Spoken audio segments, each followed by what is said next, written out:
Good morning, Oakland folks. Welcome to our Bible study for Sunday, June the 7th. We're doing it a little bit early, as has become our custom. Before we start into our Bible study, though, I would like to say that I appreciate the kind words that have been texted to me and comments have been made, and it's encouraging, and I appreciate those. I'd like to say thank you to my production crew. You know, it takes quite a bit of effort to put something like this together, and Brother Jimmy Hood is our cameraman, our sound guy, and our electrical engineer. And I appreciate the efforts that he goes to in order to allow us to have this time. This morning we're going to be in one of my favorite books of the Bible. If it was just one book in the Bible that I could read, Proverbs would be it. If you need to know something, it's in Proverbs if you just look. And so we're starting our study on Proverbs.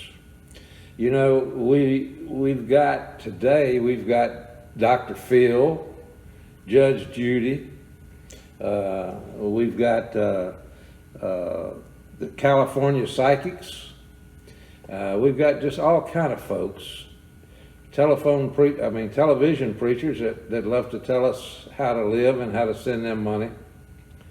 Not all of them, but some of them. And we've got all of those folks that's willing to try to teach us what life's about and how to live our lives. But not one person, not one bit of knowledge can be really gained until we are related to the one that has all the knowledge, until we have a relationship with God through Jesus Christ. And that's what we're going to be looking at this morning. Solomon was King David's son. He followed him to the throne over Israel. Solomon reigned for 40 years after King David, and he wrote some 3,000 proverbs. And the ones we're looking at this morning, he probably wrote to his son, Rehoboam, I think I pronounced that right, who was to follow him as king of Israel. And so, with that thought said, he was trying to prepare him for his trials in life as he grew up and matured and assumed his place of leadership in the land of Israel. So, without further ado, we're going to go ahead and start in our Bible verse. We're starting in verse 7 of the first chapter of Proverbs, and it says, "The fear of the Lord in the beginning of knowledge is the beginning of knowledge. Fools despise wisdom and discipline." The fear of the Lord is the beginning of knowledge, and fools despise wisdom and knowledge and discipline. If we look in in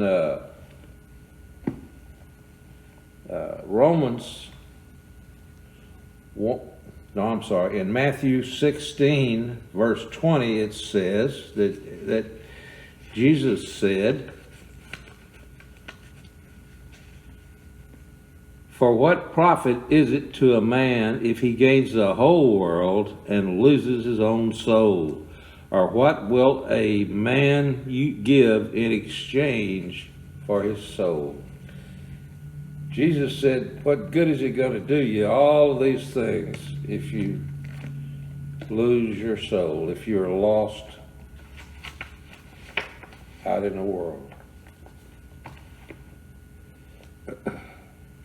As believers, we want to see things God's way. We want to do things God's way in order that we may prosper and have a good life. Romans refers to fools. We think of fools as just silly people, but actually in the Old Testament time, fools were more than just mental silliness. Fools were moral perverts. Fools were lowlife. They were referred to without any wisdom at all, and that's the way that they saw them in the Old Testament. So if we go on now and we Solomon is writing all of this. We're not sure that he was writing this just to his son. He may have been writing it to other sons that he had, or he may have been writing it to the young men that lived in his house, or he may have just been writing it to all the young people that he could come in contact with. But he goes on and he says that verse 8, he's talking to he says, "Listen, my son, to your father's instruction, and don't reject your mother's teaching."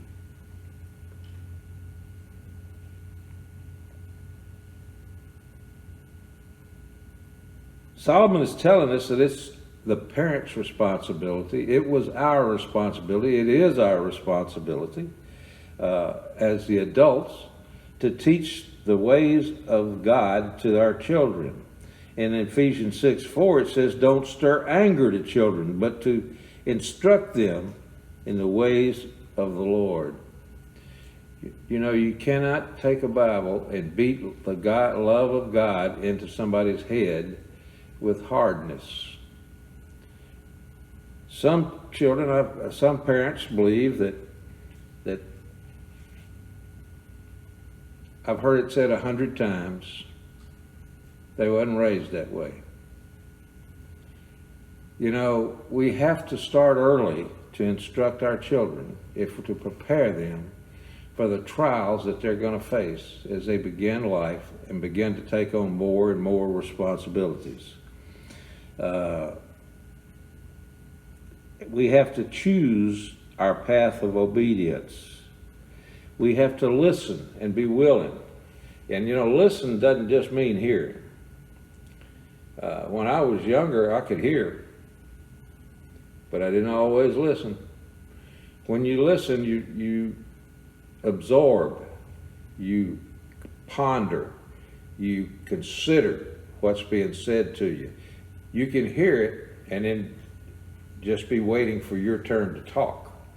So Solomon says that as children, we should listen to the advice of our fathers and our mothers, and to heed, to contemplate what they're trying to tell us. Solomon knew that, if you wait till the child is a teenager before you start trying to teach them the right ways, they're going to reject. They're not going to hear.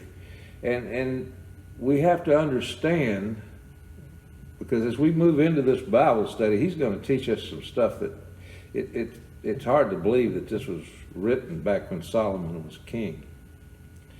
But as we move into this Bible study, he's going to teach us that why sometimes our children struggle, why our children fail. Because we can't start, once they're grown, to try to teach them the ways of the Lord. It used to hear a lot. I don't hear it as much anymore, but I have heard parents say, well, they'll make their own decision about whether they go to church or not.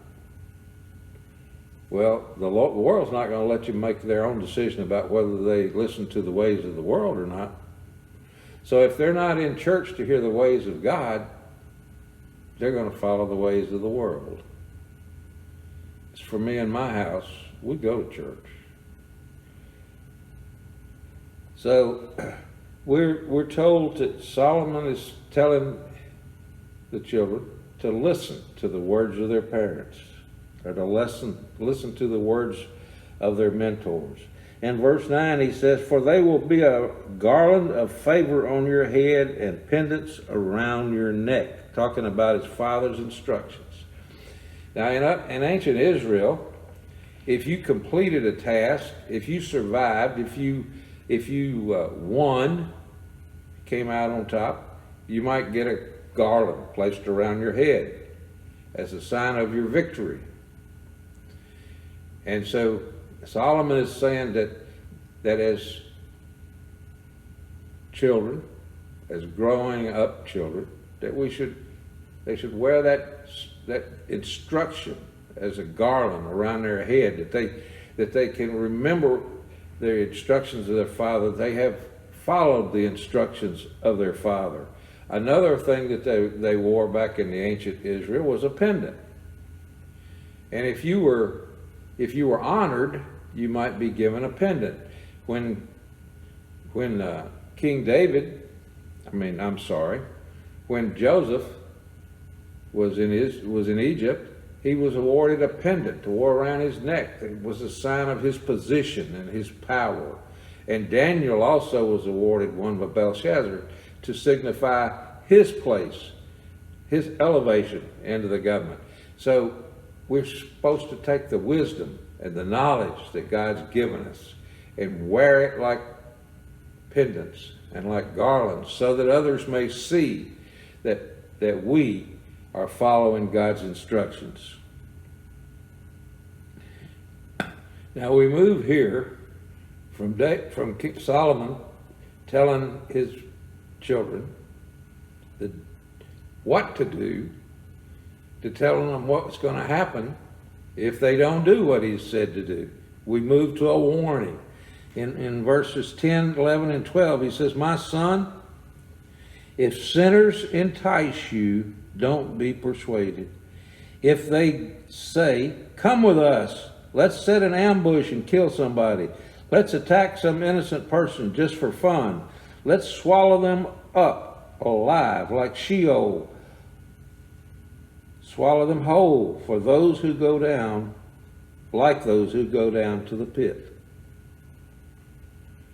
That's what life's trying to do to our children today.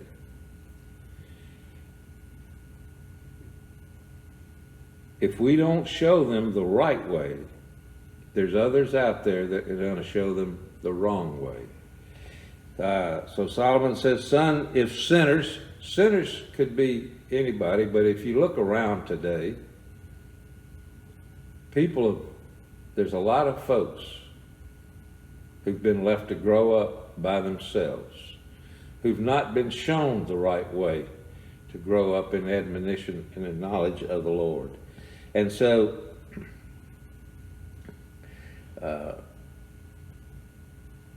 they get started down a path. Now, it's difficult for me to believe that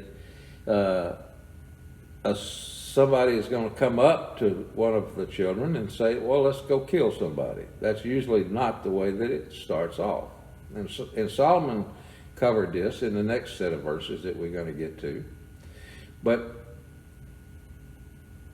there is a member segment of our society that believes life is unimportant, that it's a rush to be able to have the power to take and to give life, which is only God's responsibility. And so they believe that if they can take away a life and then take the valuables that they could get from that person, that they have enhanced their own lives. But Solomon is going to refute that, because he says in verses 13 and 14, he says, and this is the world talking, Solomon says, "They're going to tell you that we'll find all kinds of valuable property and fill our houses with plunder. Throw in your lot with us and we'll all share the loot." You know, if you were raised without much, and your choices are you can go to work for $10 an hour, or you can plunder, kill, steal, and rob, it's attractive. It's a quick fix. Our world is, I want it, and I want it now. And Solomon is warning against that. He says there's going to be those that's going to tell you that we can fill your house with loot. You know, one of the really dregs on our society is drugs. And there are those kids that are being taught that you can come and you can be a part of what we do. We can sell drugs. We can ruin folks' lives. We're not going to worry about ruining these folks' lives because we're already decided that we can kill, loot, and do whatever we want to do. And we will make good money, and we'll all share in the loot, and you'll be a part of us. You know, it's not just poor children that fall victim to these things. Children want to belong. They want to have somebody that has their back. They want to have somebody that looks out for them. These gangs offer that. Some children that have never had a stable home life are looking for things like that, and they find it in the words of these sinners as Solomon describes them. Throw in your lot with us. Solomon's telling him, you're going to be forced to make a decision. You can decide to go in with this group that's offering all the ills, or you can decide to follow God in wisdom and in knowledge. But it's your decision that you're going to have to make.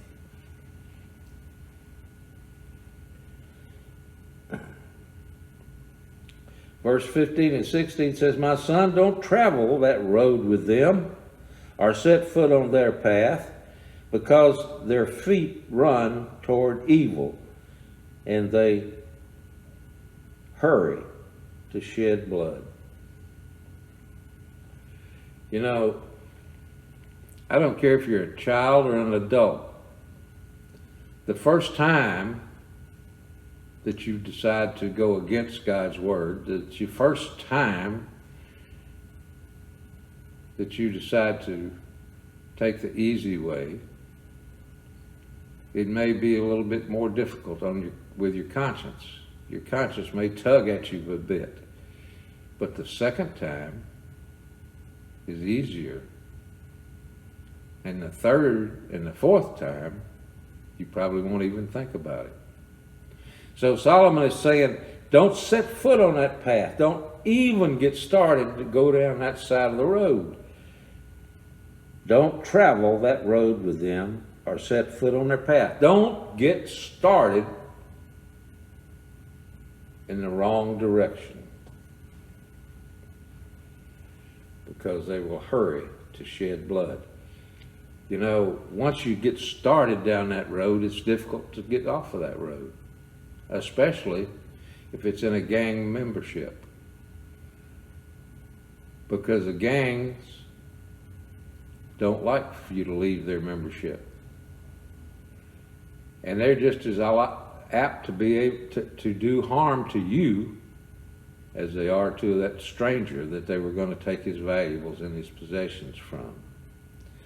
So don't get started down that road, is Solomon's advice. Verses 17 and 18 says, it is useless to spread a net where any bird can see it, but they set an ambush to kill themselves. They attack their own lives. It is said that if you're going to spread a big net out, if you put some grain out on the ground and the birds see the grain and they come in, and then you throw a net over them that you catch the birds. But if they see you put the net up, they won't come to get the grain. If we see the snare that's being set for us, if we see down that road, if we see what life's going to bring to us, if we see the time incarcerated, the sadness, the hurt that this life brings, then we're apt to not travel that road. But that's not what the world tells us. The world tells us that this is going to fill our houses with loot, that we're going to be rich, that we're going to be successful, that we're going to be a part of something. Much like the birds are going to avoid that net if they see that it's there.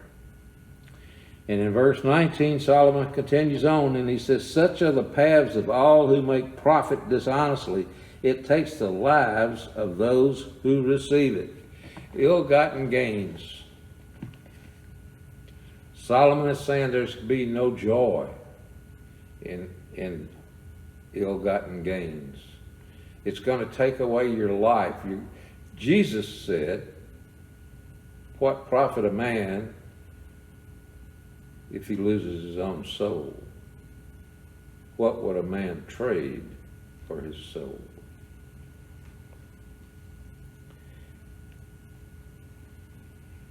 Drugs and all the things that they go along with steal all the joy, all the opportunity to live a good life and to fellowship with God. Hurt, and eventually there's only two ends toward that path that you start off. One end is death. The other end is jail. So if you want to die early or go to jail, then you start off down that path that Solomon is warning Rehoboam about. Solomon knew that Rehoboam was going to be in a position to where he would be tempted with the evils. He would be tempted to do things that other kings of Israel had done. And so he was trying to warn him. In the words of Jesus, if you look in Matthew 16:26,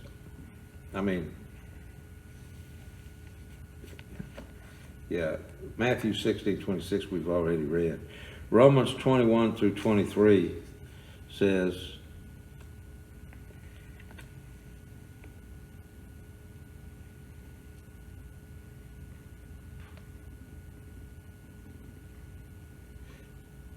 "Although they knew God, they did not glorify him as God, nor were thankful, but became futile in their thoughts, and their foolish hearts were darkened." God gives us the opportunity to choose. Solomon was warning Jehoram and the children that surrounded him. It is our duty as Oakland Baptist Church, it is our duty as parents, grandparents, that we warn our children and we lead them down the paths toward godliness and fruitfulness. That's all I have this week. Thank you very much for being here.